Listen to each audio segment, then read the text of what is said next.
Well, hello everyone. My name is Mike Siver, and with me is Dick Overton, and we're finally making it. We're starting the Dick and Mike show, and tonight is the first night of our show. We're going to see where this is going to end up. We're both from Decatur, Michigan. We're both world travelers.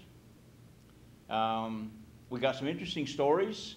We're going to have some interesting guests. So I'm going to lead into Dick right now to see where he wants to go with this.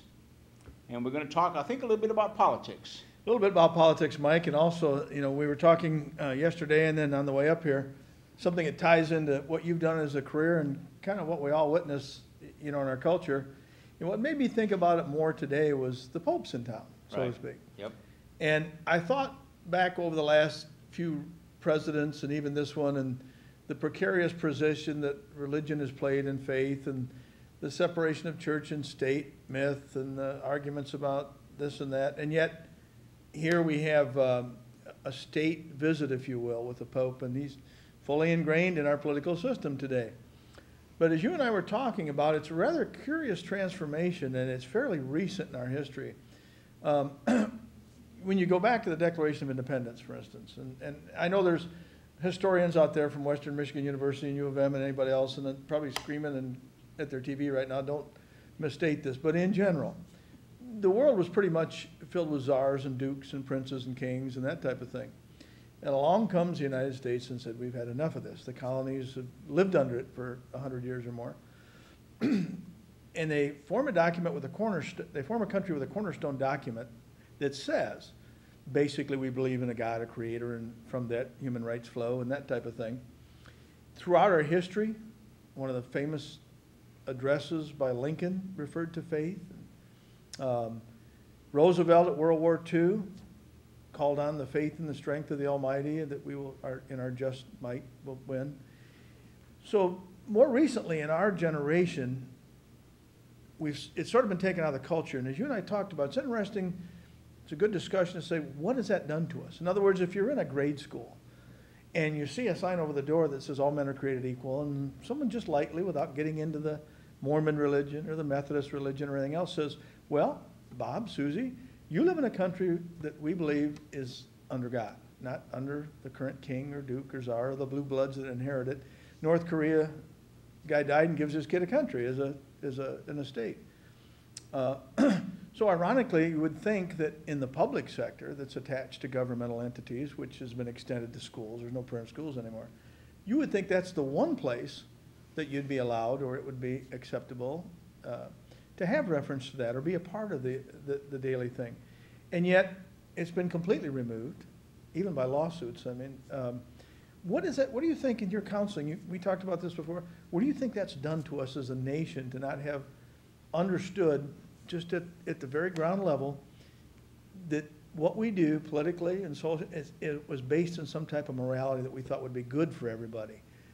Well, first to follow up on what you were just talking about, if you take when we started our independence from a king, a ruler, to form a democracy, to have freedom and fair elections, and that's taken this many years to this date to start to lose that. Actually, it was before that, like in the 60s, we started to lose that. The same amount of time frame is going to be back, we'll probably be back under a king again. Right. Because things are going in reverse now. Right. We're being told we can't talk about this, we can't talk about that, you can't mention that in public, you can't do, we're getting back to a dictatorship again. Yeah. But to where what it's dealing with in my practice is people coming in with absolutely no respect for themselves or anybody else. They live from day to day. And I'll give you a perfect example of a client that I'm dealing with today. Last week, we had a session, and he's there for anger management and substance abuse. So while we sat down, one of the counselors was talking to him. I was watching him, and he was going through his homework, because we give clients homework every week to complete. Then we come back and we talk about what they write and reflect on why they said what they said. So he was going through his homework, and I noticed he hadn't done any. Then I noticed him starting to read it really quick, And I asked him, I stopped the counseling session, I said, excuse me, because I'm the president of the organization, so I can stop it when I want to. Right. And I said, did you do your homework? He said, no. I said, did you even look at your homework? He said, no. I said, why not? He said, because we're going to talk about it in class anyway. So in my mind, he wasn't this polite. Right. He said, I'm not talking about the same thing twice. Right. I'm not going to read it and answer it, then talk about it again. I'm just not going to do it. It's a waste of my time. I said, you know, your time has got nothing to do with it. You've got to finish this class. This is what it takes. He said, well, I'm not doing it. I said, okay, then we're done. The class is over. Well, we just got started. I said, no, we're not starting the class. You haven't done your part of the deal. We came here prepared to talk to you and reflect on your answers and why you said them. But he said, I don't care. I'm not doing it. So, And his whole moral code, his whole value system was based on what he wanted to do. There was nothing outside that. Nothing mattered outside of that. Outside of that. So I said, okay, we're done. He got hot. Yeah. Really hot. Stood up. I thought, okay, it's on here. But it wasn't, because he wasn't that stupid. Right. Anyway, he left. We sent an email to his probation officer explaining what happened. He was temporarily suspended from the class until he gets his act together and comes back and participates in class. So he called me up the day before his class was due and said, I apologize for my behavior. Can I come back to class? And I said, yeah. So he came back to class that night, Monday night, we had a class. I didn't push it down his throat. I didn't beat him up with his behavior. We just went on like nothing had happened. But he was a different person. Now, at some point, and I know his probation officer. Right. He's retired military, 25 years, drill sergeant, all this kind of stuff. Probably spoke pretty straight to him. Very straight. I know this guy. He was a different person. He had respect. My question is, why do we have to go to that extent? Right. He's 30-something years old. He's not a child. He's not a kid. He's a grown man. And he had no idea of his responsibility to the program.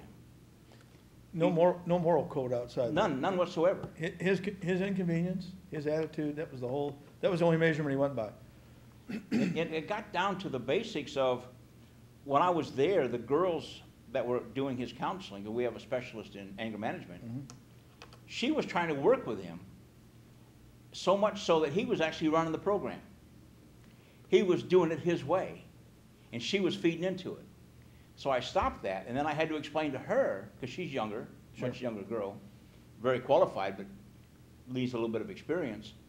And I said, you were letting him run your program.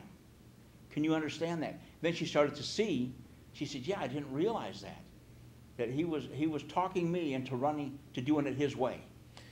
And that's kind of a microcosm of social evolution. Yep. We didn't realize what was happening, but suddenly we're taking a humanist approach. We're not looking at outside code. We're not sticking to something that worked. You know, we look, you and I talked about too, that one of the best programs in rehabilitation used to be AA and variations of it. Yep. And I remember in the last show you talked about the idea, what you just mentioned, someone bottoming out, and why does it take that? Yep. Yet I won't say they live off that, but they recognize that as a feature of what they're going to accomplish. And until you hit that point, you're not going to save yourself, so to speak. But what do they do at that point? They turn around and say, okay, here's where you are now. Everything's gone. There's nothing you can count on, nothing you believe in. So the first thing we're going to ask you to do is turn your life over to a greater power. Admit you've lost control of your life. Yep. And that there's a greater power. Very, very effective system. And yet we've taken that out of society, so to speak. Yep. We take humanistic public service type programs that are non-denominational, that are non-moral based, non-judgmental, no absolutes, and we expect it to work, and it's not working. And what happens to so often these people that get in these situations and do bottom out? They turn to something that they're looking for something. Yep. You and I were both in the military, and being away from the military when you're a young man it's not like going away to college and your freshman year in school is quite an adjustment. When your first experience away is a very harsh environment, at the point of no return, you can quit college and go home. You can call mom and dad on Tuesday night and cry that you're homesick, whatever. Yep. And a lot of those environment that we went up in 20, 30 years ago, faith was a very big part of it. I remember in the Marine Corps, we were marched off to church on Sunday, and the drill instructor jokingly told us, you know, do we have any agnostics or non-believers in here? And a couple of guys raised their hand. He says, okay, you're Protestant today, get in line. The Marine Corps creed was God, country, and corps, Semper Fidelis.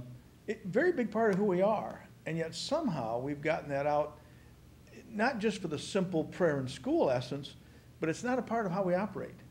And is that what people talk about have gone to abortion so easy? The school shootings, the bullying. I mean, the love and peace generation, ours, you know, people are more important than corporations and money. And our, you know, you can go back and read that your parents are plastic, they're caught up in corporate America. They were supposed to raise the perfect kids to ring. Well, it's their kids and things that are bullying on the internet and that type of thing.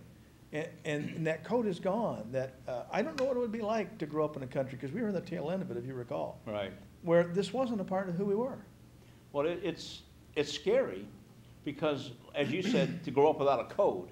Well, I'm going to change that word to standard. So it's a little, I'm not going to say easy to understand, but it's a standard. Right. When we deal with our client base, they have no standard to base their life on. Right. And when I tell them, and we talk about it, that all you know got you arrested, is something, what's missing here? And the guy next to you in the cell is giving you advice. What do you, you know, that's where you get your advice from. There's two of you together. Your cellmate. Yeah. All he knows got him there. That's right.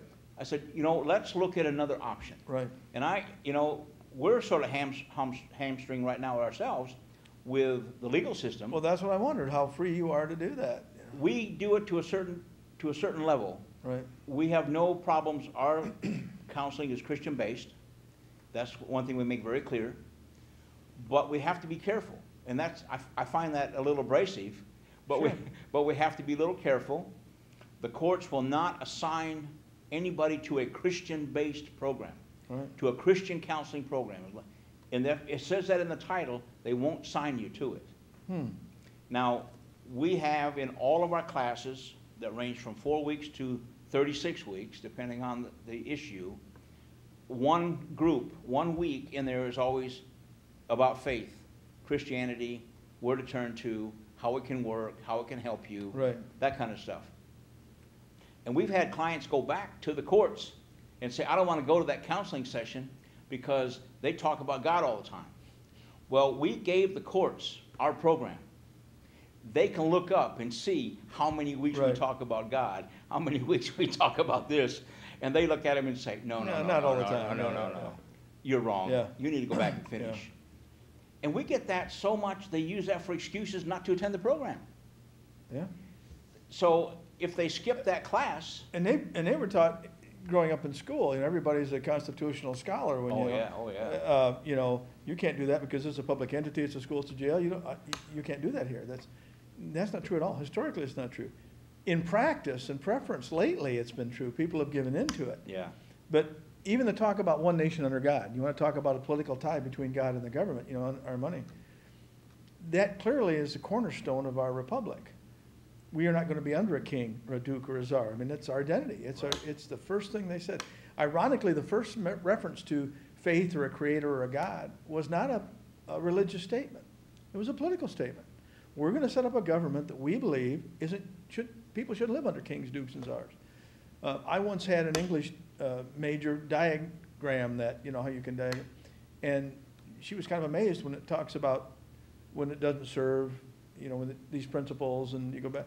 So you go back to what principles, and you find, and it clearly came out in diagramming it. What are we referencing and where are we going? Is that if the government you are living under isn't serving these principles, well, which ones?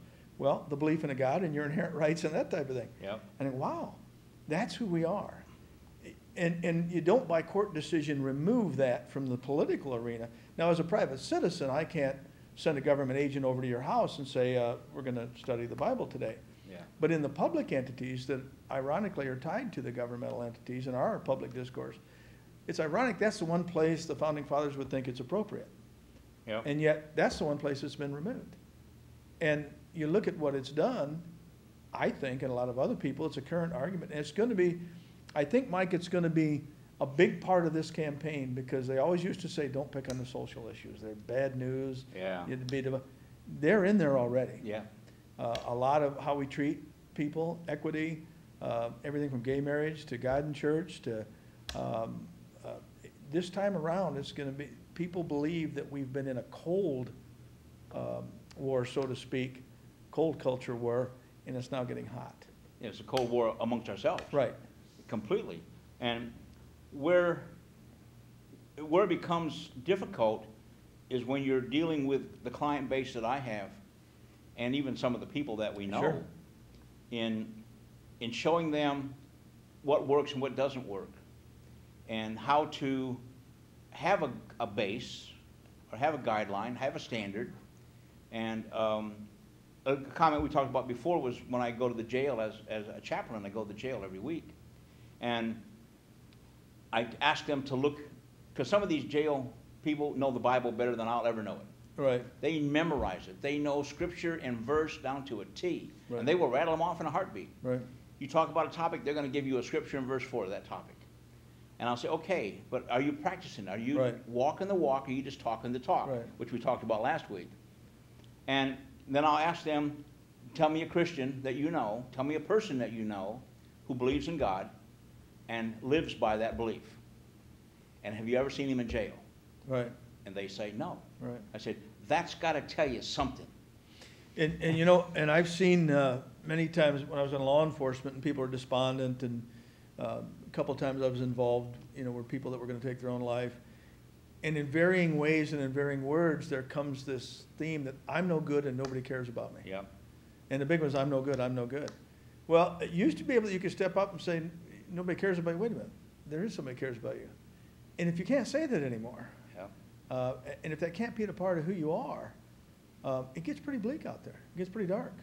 And it's ironic that that approach to a structured society was intended by our founding fathers.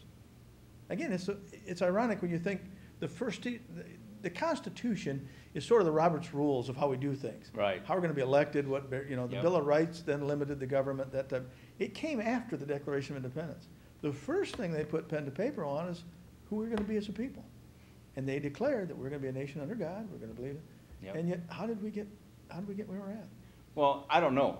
I mean, piecemeal, we all know. Yeah, it starts in Except there wasn't a good argument to the contrary. That's what happened. No, it's been starting all along, Sure. slowly, but it's gained speed. Right. And the one thing I look at, and I talk to people too about the same thing, is that the one thing I know that made us a great nation that we are, is we understand and believe that God gave us the one big thing we need, and that's free will. Right. So we can make choices. Right. We can choose to be under a king or not. Right. We can choose to have an election and elect somebody to represent us. And we have that choice by God. Right. That's my belief. Yeah. Now, if it's not yours, I'm sorry, but that's ours. I think it was intended. It's just like my child. I'd rather have him, rather than being a robot and perform just as I've instructed him all the time and never I'd rather see him say that was my choice and I'm going to do this. Yeah. And if it's something I gave him to, you know, this might work out better for you. You might try this. And he chooses to do it. That's more powerful because he owns that. Yep. And we talk about what influences your choice. Right. Now, you have a choice. We all have choices. Right. And the kids on the street make them today when they shoot a gun or when they help somebody. Right. And I've noticed lately on Facebook that there's more postings of people helping police. Right. There's a lot more of those happening on Right. Facebook now. Right. So if that's a movement on my little small group of people Sure. that I have, you know, whatever I have, a couple hundred, which is nothing compared to other people, if that movement's out there, maybe we're turning around. Sure. Maybe there's a small surge in the move to come back, and I'm wondering if some of these topics that have been taboo to talk about that are now being talked about. Right. I mean, these politicians today are opening up Pandora's There's- box. Well, and there's a lot more of them, I won't say Oh. professing faith, but saying what drives them is a Yeah. sense of it. You know, and you look at people, I say liberals, whatever, but it's very easy to blame America. In fact, you and I grew up with the blame of first, a phrase that originated in probably in our 30s was the blame America first crowd. Yeah. The reality is in 1775, the world was a sewer. The only thing you can be sure of when you go back in history, anywhere on the planet, it gets worse. Yep. And we were no different. So all we did really was start to climb out of that sewer. we had slavery. We had indentured servitude. We had tariffs. We had women were chattel and couldn't vote. I mean, there are lots of things that, but over a period of time, ironically, one of the powerful forces in evolving us as a society were godly people. The Quakers were some of the first people that were abolitionists. It was the idea that we can't measure our founding documents. Martin Luther King said, you know, what he was really looking for was not to tear the nation apart, but have everybody sit up at the same table and, you know, get a piece of this. Yeah. John Kennedy said, you know, how can I be a godly person and tell my friends that it's okay to, everybody has rights in this country unless you're of this particular type of group, that type of thing. So ironically, although it's been slow moving and you know, cultures change hard, a belief in God and us constantly questioning, are we treating our fellow man as we should, has been a positive force in the country. It hasn't been a negative one. And you look at most of the places on the earth where governments have done horrible things to their own people, in one way or another, you could almost, you know, call them a humanistic or an ungodly government. They did what they wanted to do. Yeah. And it's funny, we talked a little bit earlier too about, because I've been fortunate enough to live in a lot of different countries. Yep, well traveled. We're going to talk about that next show. I'm fascinated. So, unless, you know, sometimes I get a little embarrassed when I listen to people talk about how bad we've got it here. Right. And it started in the 70s and 80s, in the late 60s, and 70s and 80s. And at that time, I was living in places like Malaysia, Indonesia, Bombay, which is now Mumbai, Philippines. I lived in Singapore. I lived in all these different countries over about a 20-year period. And these people in this country have absolutely no idea what poor is. Oh, yeah. Oh, yeah. They have no idea what no freedom is. Yep. They have no idea what they're talking about Right. when they talk about how bad we've got it. They haven't got the slightest concept. Now, granted, that was 20 years ago, but if you watch the video clips today of those countries that are shown on national TV, not much has changed. Right. Not much has changed in all that time, and yet we've got it so bad. Right. I would love a group of people to go live in one of those countries for a while. You know, I agree. We talked about it earlier. I said there was a time in my life when I thought being one of the worst things that ever happened to me was being a 20-year-old Marine in Vietnam. Yeah. And years later, I thought one of the best things that ever happened to me was, you know, when you walk into a village with a dozen guys and you're going to set up a perimeter that night or something like that, and you see a look on people's faces that you never want to see on the face of Americans. It's fear. Yeah. It's a kind of fear you don't see anywhere. It's a fear that when we leave, they're also going to have the same expression for the Viet Cong when they came in. The point is, they're completely disarmed. They don't feel ownership of their country. They don't have weapons. They're not a free people, so to speak, and they're just completely at the mercy whichever way the wind's blowing. And that's like, when you mentioned earlier in the show, and that hit me, was in North Korea, when the father died, he gave the country to his son. Yeah. How do you do that? I mean, how could some of the people, the young people I know that we get in counseling, live under those conditions? Right. They wouldn't have a choice. That's correct. They would not have a choice. You give us everything because we have to support our government. Right. You don't count. Right.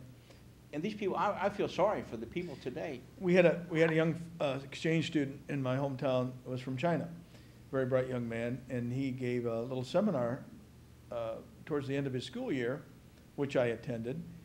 A lot of topics: the difference in cultures, how your experience has been, what's the common, what food did you like best, what's the, and I asked him. I said, "You have a justice system. We know you put people in jail. Everybody has crime and punishment." And I said, "What's the ultimate moral basis for your judgment? You know, is it you believe there's certain things that God ordains you don't do to people?" And he just quickly responded, just off the cuff. He says, "Well, we don't believe in God. We believe in government." Wow. Just verbatim.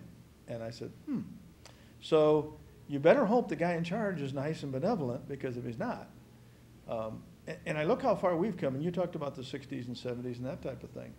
When we grew up in that period, I learned in school, maybe I was naive, but I think it was pretty well taught, that what differentiated us from the Germanys of World War II and some of the other countries even of that period was our inherent belief in this as human life as the supreme commodity. Yeah.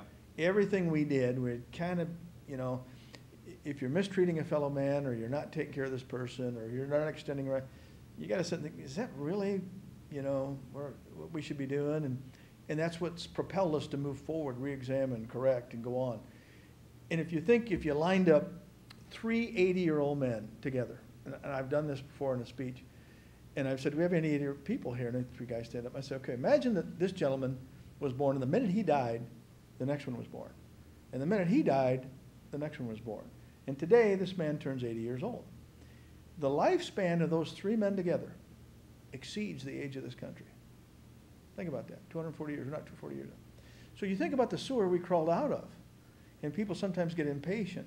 But you think of the sewer we crawled out of and all the cultural change. The progress we've made is because of that one basic thing. You can't say that you believe everybody's created equal and men are free. You can't stop that forward progress and people thinking and re-examining and making moves. And as you said earlier, you wonder if that progress, that human progress, is going to stagnate because of this change. It's not part of who we are. And it's real scary because, like in some of the countries I was living in, you make friends. When you live in the country long enough, you make friends, you get to know people, right. Local people who work and live in the area. So one day, it always happened, you want to take them to a restaurant to go take them dinner, because they don't make a lot of money. Sure. So you want to take them out, you want to take them, bring them back to your hotel. They won't go in the hotel. We can't go in there because they won't let us in there because we're a lower class. Right. They don't mind telling you. Right. There's a class structure here. Yeah. You're an American. You're not aware of that. Right. But you can go buy the food and bring it out, but don't tell them you're giving it to us, right, because they won't give it to you. Right. And we had that same thing in this country 75 years ago. Right. But we stopped and said, wait a minute. You know, I've often said one of the greatest assets of the civil rights movement was Eisenhower and the interstate freeway system and television. Because the little corner of the world down there called the South of Mason-Dixon line, was pretty well hid until people started traveling. Yeah. And I can remember friends coming back from the South and saying, you don't believe it. You can't believe how they treat those people down there. And then we saw it on television and said, wait a minute. And if you look at the pace of progress in civil rights, it's right in the 50s and 60s when people started, it was put up in front of us. So we can't do that. We can't tolerate that. Well, I had a good example when I was younger, living in the late 60s, when I came back from one of my trips overseas. And we made some friends, and I was working in a restaurant, and one of the friends I made was a young black guy. We were both the same age, and we both had families. So he wanted to take us out one night. So him, myself, and another white guy, we went out to his bar. And we were the only 2 white guys in the bar. And it was definitely a black bar. That's all it was. Mm-hmm. When he got ready to go, because he had to go home, he said, I'm leaving now. I would suggest you guys come with us. Sure. And we said, why? He said, I'm not responsible for what happens to you. Yeah, right. And I couldn't believe it. Oh, yeah. So we just left. I was scared. Yeah. And unfortunately, we got a couple minutes left. Unfortunately, I got a quick orientation in the whole world from the military and quickly got that dissolved. But as you say, just because it was dissolved in my mind, I used to say all my friends are of the same race, the human race. But just because I was dissolved, the reality was I was still going other places, and it wasn't dissolved there. And it was, I don't want to say ahead of my time or whatever, but I became very comfortable with a lot of different people because we were bonded by having to depend on each other, and you're just a different scenario. But I, too, have been places where you come back and they say, that type of thing. Well, I was lucky. After we left there, some of the people that were in there knew him well. Right. And they actually sought us out. Right. And we became friends with several of the people in that bar, which was cool. Yeah. And it was all right after that. But that first visit, I was really nervous. Oh, yeah. Yeah. And it was my problem. Yeah. But I had to learn real quick what it was like in my own country. Yeah. Because overseas, you're always a minority. Right. Because you're in other people's countries. So, like when my you get used to saying, well, can I do this? Or I better pay attention to. Yeah. You got about 30 seconds. But you're right. It's an orientation. And I just wonder, with the removal of this basic hardcore, we're a godly country, and no matter what else is going on, we got to measure things by that. Taking that out, I think is going to cause us real problems. Our founding fathers predicted it would, and they prayed we wouldn't remove it. So, well, Mike, this is the first time that we're going to be together. We're going to have some more, and a variety of topics and things. And we invite anybody that's got something they think's interesting to join us. All right. Yeah.